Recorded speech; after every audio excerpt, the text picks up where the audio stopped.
Hi, this is Shane Starr, and today I'm going to talk about something personal but universal at the same time, and that is Enneagram and finding your real type.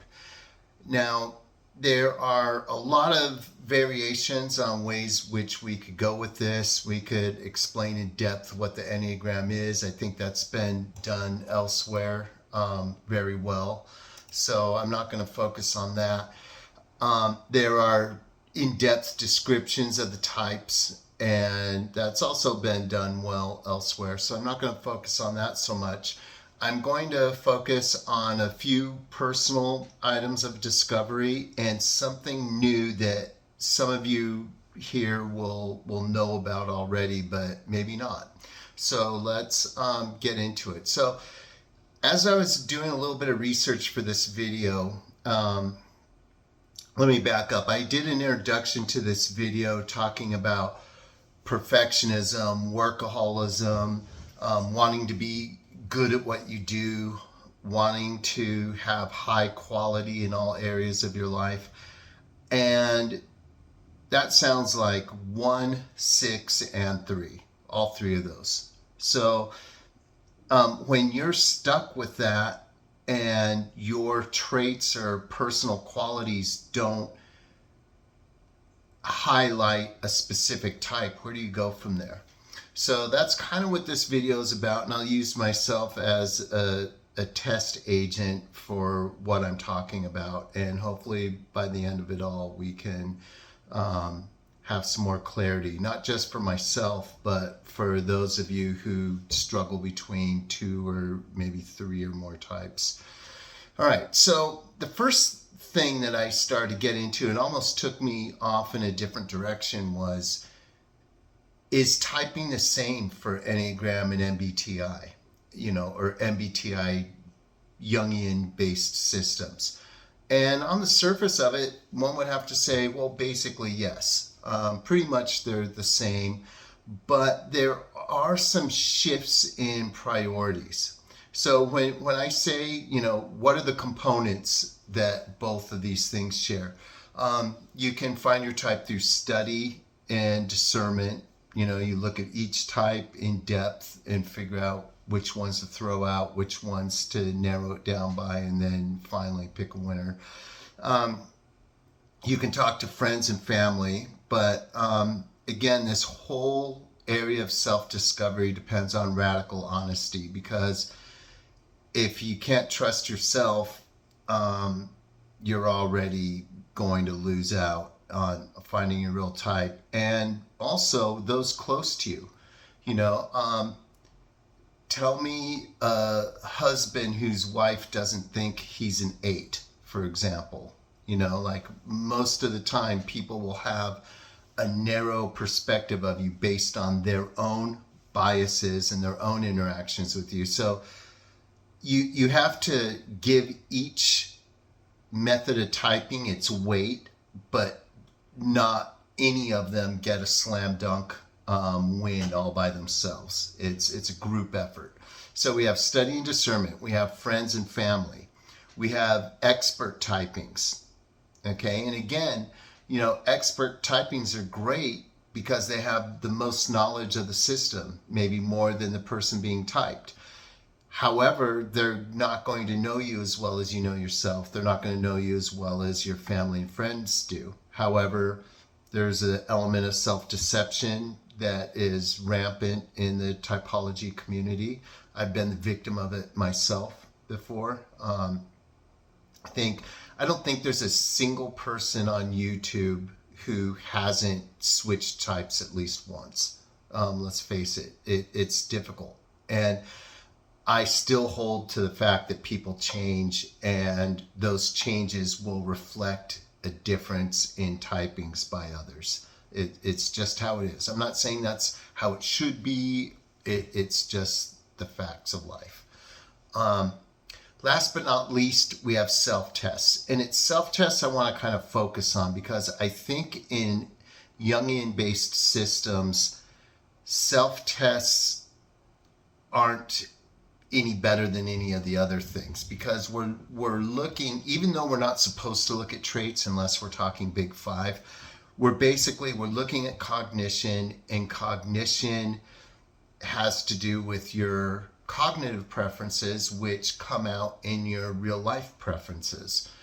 For instance, a cognitive aversion to physicality or physical exertion is going to come out in traits of aversion to physical exertion, and so you can kind of cross out high SE in anyone's stack based on that.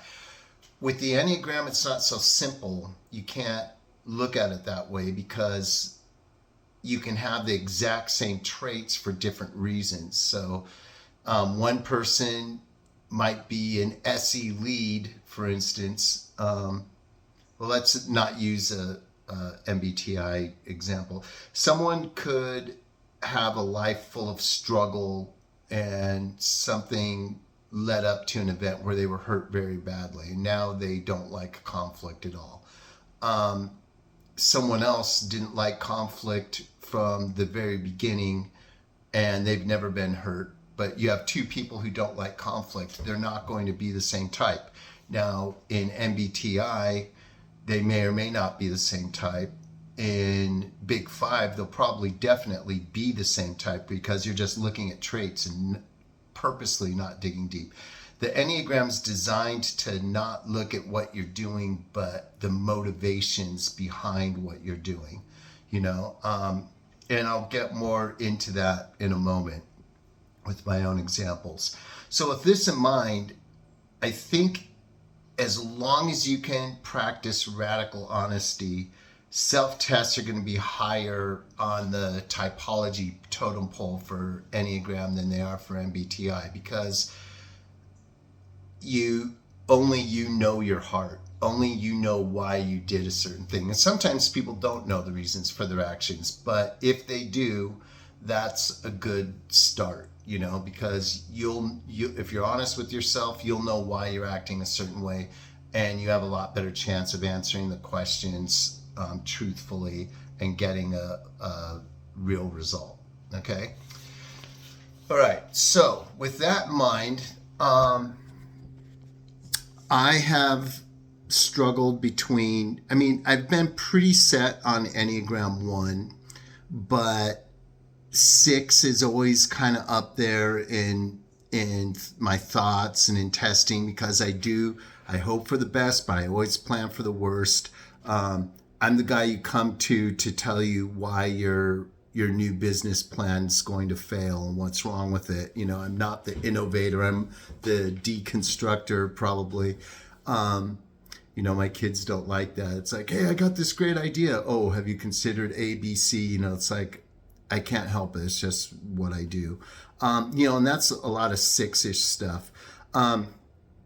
People just meeting me a lot of times think of Enneagram 3. They see how I match my clothes. They see, the color combos and, the pride I take in my work.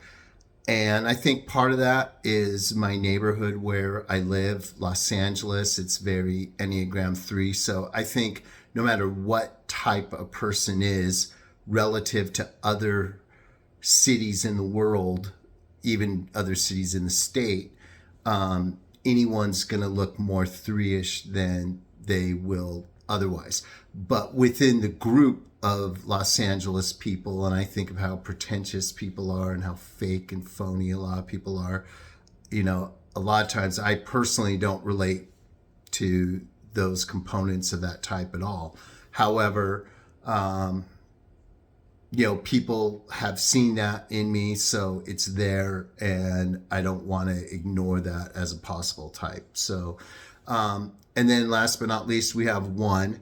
And the thing that first got me hooked on 1 was friends and family telling me how critical I am of everyone from NFL referees to friends, family members, colleagues at work, food at a restaurant. I don't even see it, I have to, to me, I'm being nice because I don't outwardly struggle with people like maybe an Enneagram 8 would. And that's a type I also considered for a while. But 8s, if they get a bad meal, they'll hey, waiter, come back here. I'll just grin and bear it and complain to everyone else. But a look at my typings. Okay, this was off Similar Minds. As you can see, I have, ISTJ preferences. That's no surprise. I've always scored that. But this one is a 144 question test that also tests your Enneagram. And, we have type 7 way down there at 13%. We have, type 8 at 40, type 3 at 40, type 2 at 40, type 9 at only 36. And then we get to this one I typed higher on type 5 than 6, which surprised me.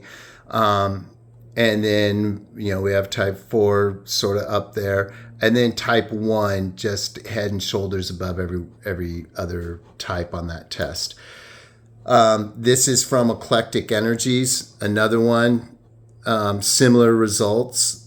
6 and 5 are switched around, but there's my tri-type 1, 6, and 3. Pretty clear-cut results, I think.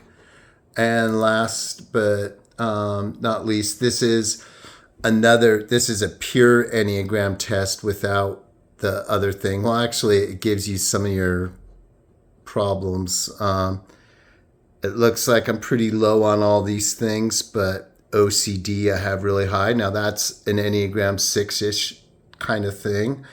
But again, my Enneagram, 6 finishes second. No surprise there. Type 3 only 33, and then type 1 again. So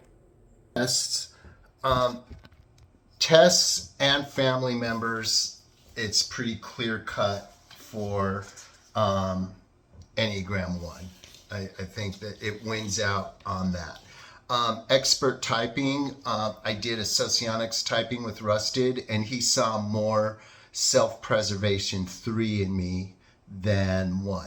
Okay, so you got to give a point to Enneagram 3. No one's ever typed to me or picked me as a 6. But 6 is in the mix because I relate to those things, and it gets second place a lot. So even though I can say I'm pretty solid on 1, here's a new way to look at it through, I know Riso Hudson talks about this. There's some websites, one called Enneagram Explained, which is really good, I think, because it's solid, but it's simple.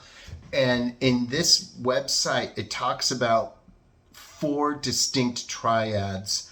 Now, the first one is one that you're all familiar with. That's the 3 centers of intelligence triad. And that is the closest probably to the cognitive functions. So with this, we have head or thinking types, heart and feeling types, and gut, or I call body types.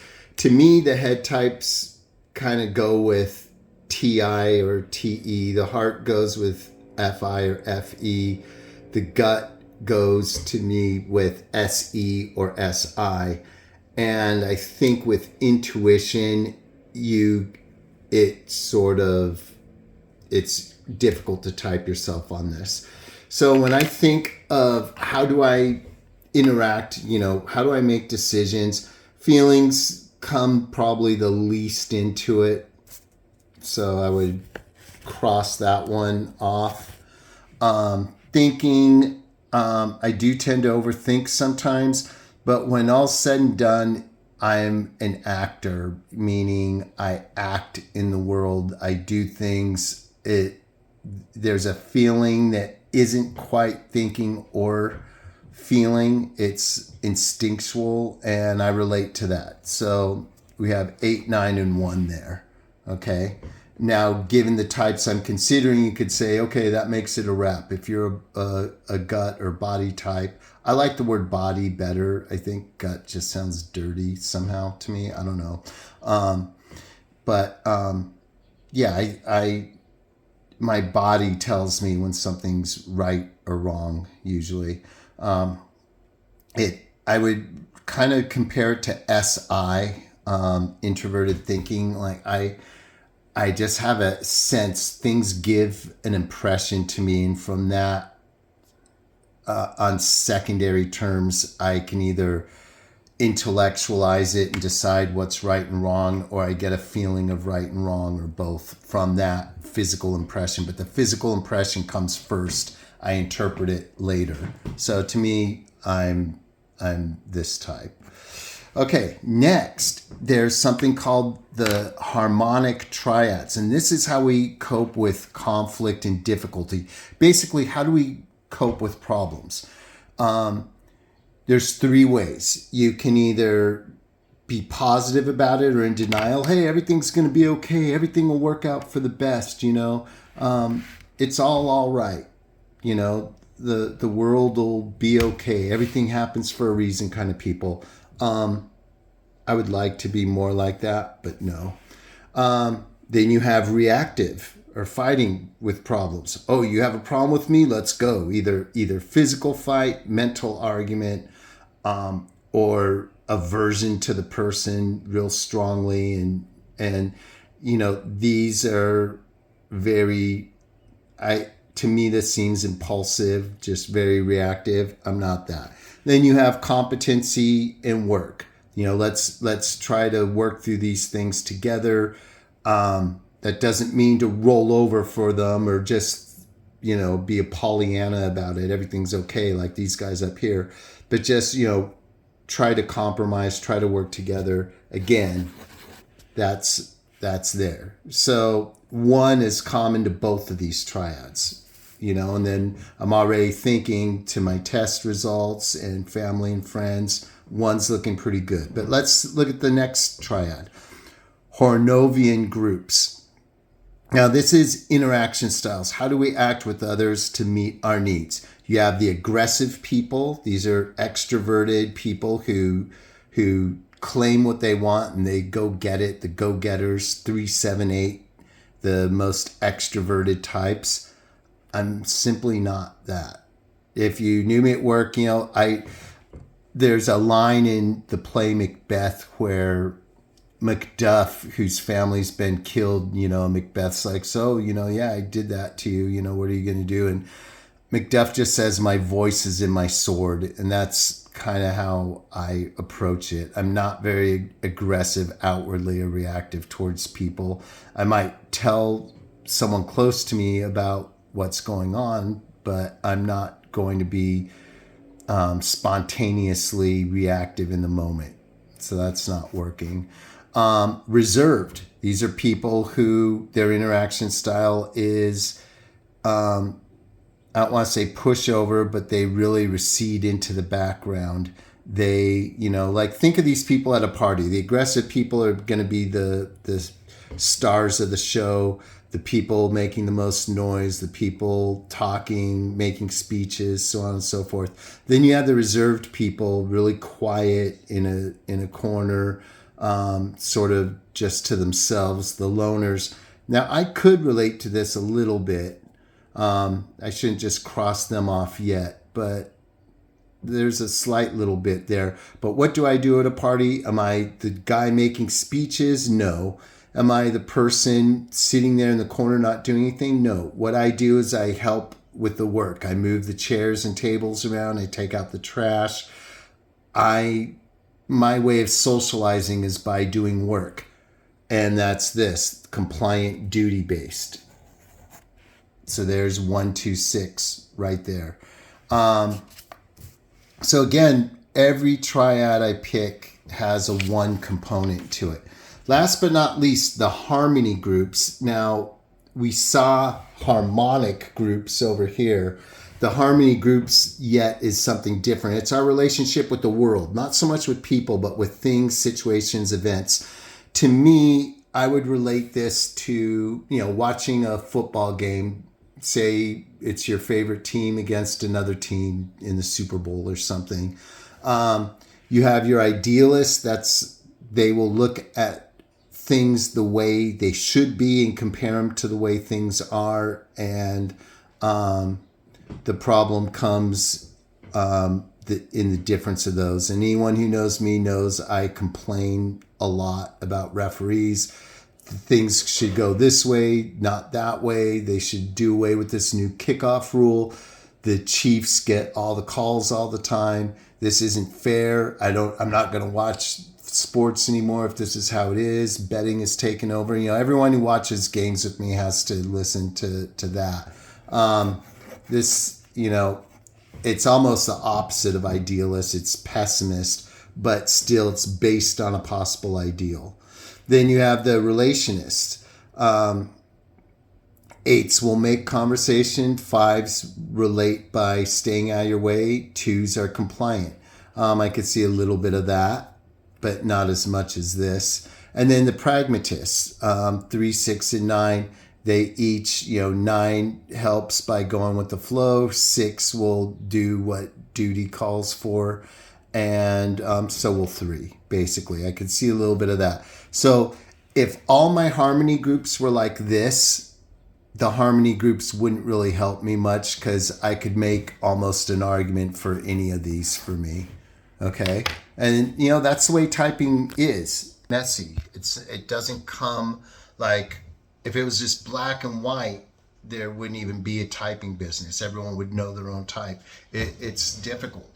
But when I look at the overall results and I consider my own personal test results, the opinion of families and family and friends, and I think also about my own study in the Enneagram field, my own religious conversion and the self-honesty that conversion generated within me, and coming to terms with my life problems and working towards fixing them, and the overall harmony that's resulted in my own life. I think I can be honest with myself and know what I'm good at and know what I'm not good at and know what I can do something about and know what I can't. And last but not least, my little help with these triads, I'm pretty clear on my Enneagram type as a 1. And I would give myself a 2 wing because I do find myself endearing myself to others through helping them.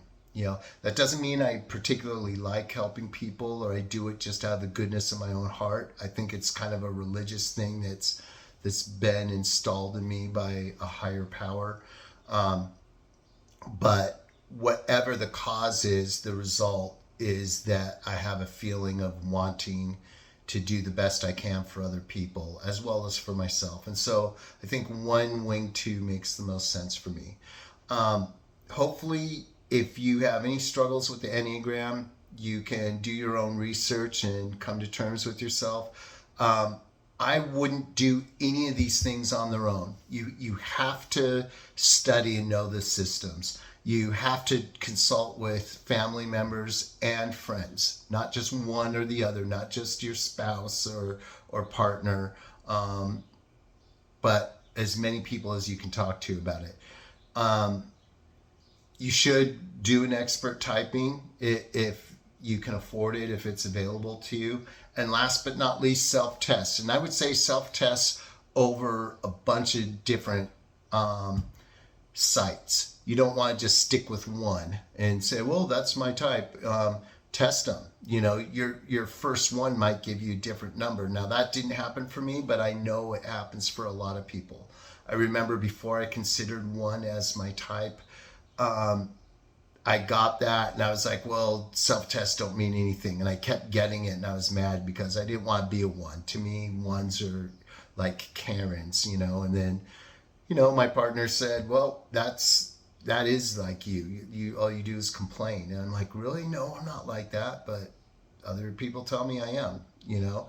I don't seem like that when you meet me, you know, and I'm trying to be the nicest person I can be. But anyone who knows me a little bit will probably agree that, yeah, I'm critical of myself. I'm critical of others, and yeah, it goes all the way across the board. So that's my story. I look forward to hearing yours in the comments or anything. I know this was a long video. Sorry about that, but if you got this far, thank you. I'm out.